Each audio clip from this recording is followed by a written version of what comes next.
16.3 Coaching Session Review and Development Plan.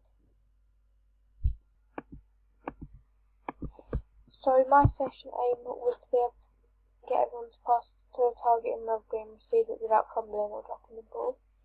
The objectives were to pass and receive whilst being stationary, pass and receive on the move, and it applies to a game scenario. So overall, my strengths were planning-wise. I planned enough to cover the whole time I was allocated, so I didn't run out of ideas. And I went into enough detail on my plan to know what I was doing, like knowing exactly what you were doing, what I was doing throughout in every drill, and how to make it harder, easier, and like to prolong it if it was too short. In the delivery,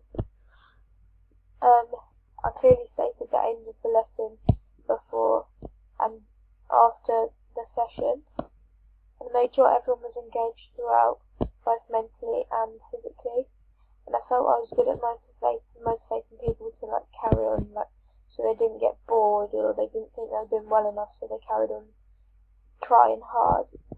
My weaknesses with planning was I didn't look into the sport enough to be able to give technical feedback, as it is my predominant sport. So if I was to look at more drills or watch rugby or ask someone, then I'd be able to get a better understanding on planning an actual rugby session. And delivery, I needed to be more dynamic than just standing around. I didn't really use questions and answers throughout, so I could have been like, so ask the people in my session, what are the 3 main key teaching points when passing rugby ball? I didn't give a plenary at the end, so I didn't go over what we learned, whether they enjoyed it, and I didn't give as much technical feedback as possible due to the weaknesses in my planning. So the opportunity to improve my session would be courses to improve my knowledge of the skills, and I could do work experience to like shadow coaches so I can see exactly what I could do and apply it to the way I coach. And the threat to me being able to improve would be money, because courses cost up to like £300 to even enter. Time, because I go to college 5 days a week and I have a job on the weekend, I wouldn't necessarily have time to commit to do a course, and some of the courses you have to be like over 18, and as I'm not, I wouldn't be able to do it.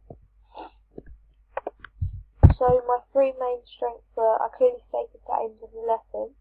This meant that every person had like a goal to work towards and try and achieve by the end of the lesson. So I suppose it was like a short-term goal if we were looking at goal setting. So if we were to continue doing these through each lesson, we'd end up getting to a point where they'd develop a good like skill level at rugby. I was good at motivation. This meant that no one wanted to give up and no one got bored, and they carried on trying hard at each drill, even if they found it difficult or found it easy. Like by me being like, oh well done, oh good pass, it like reassured them that they were doing well and probably made them feel happy. And I was able to use my initiative to change the drills in the sport if it wasn't working, I needed to make it harder or easier. So I think in my main game, at the start, when I said, right, we're going to do conditions, we're going to do touch rugby, right, go, and it was just a bit of a free-for-all. So I looked back, as I was watching it, I was thinking, this isn't working, right, I need to think on the spot, what can I do to change it? So I conditioned it to being like 3 passes all for you to just run and score a try.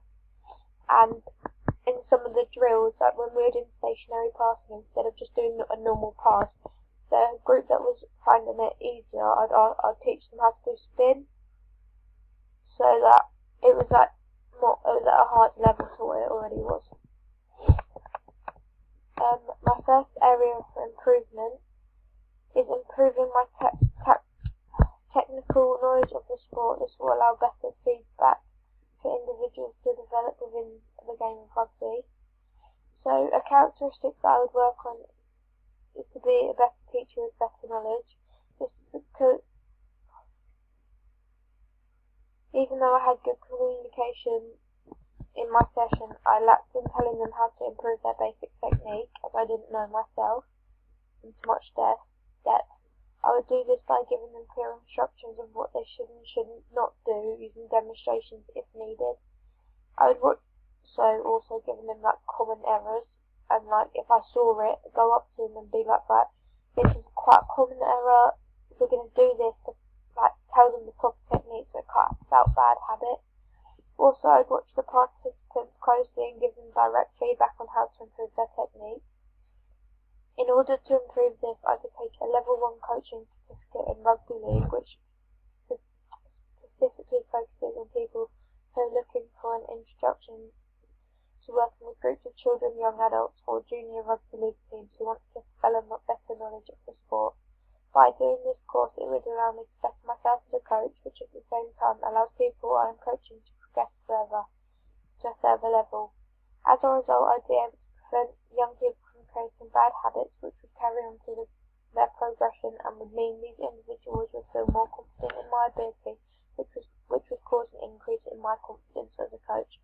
However, due to the time it takes, which is over 2 straight days and 24 hours of time outside of the course, and the cost, which is £140 per candidate, this would be a threat because I am at college all week and a poorly paid weekend job at the weekend.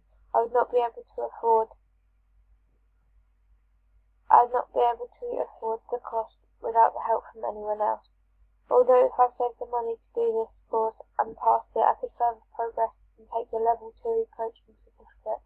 This is a 4-day course with a £200 fee, and which is open to anyone with a year or 2 experience with the level 1 award. Therefore, time would not be on my side. The second area for improvement would be control of the group. Because of lack of control of times, the rest of the group can suffer and miss out on coaching due to me spending my time getting people to behave or listen. So I could take a deeper tone of voice in order to come across more serious and take individuals aside who are causing a problem or are mucking around. So this is another characteristic that would need improving. If I was to take another session, I would need to control the group better. One way I could do this would be to use a deep tone of voice when I see someone messing about or not taking it serious. This would make me sound more serious and confident within myself to take control of the group. This was hard in my situation as I was teaching my peers and I tend to find the funnier side of their behaviour. However, I can see that this could be a disadvantage to the rest of my group as my time is being wasted trying to take control rather than helping them on a one-to-one basis to improve their technique. By changing my voice, they would take me more seriously, and this would mean that from the start I have slight power over them and they will focus more on their own technique and development in the sport rather than what person trying to be passed down. Another way would be to take them aside and talk to them on their own so they do not ruin it for fun for everyone else. This follows on from the last point. By talking to them in front of a group, it's entertaining their behaviour, and if it finds them funny, it's almost encouraging other people to follow them, as it is amusing to the rest of the group. The third area for improvement is improve the spacing of my activities, making them bigger than I planned. This comes down to the planning side of my session.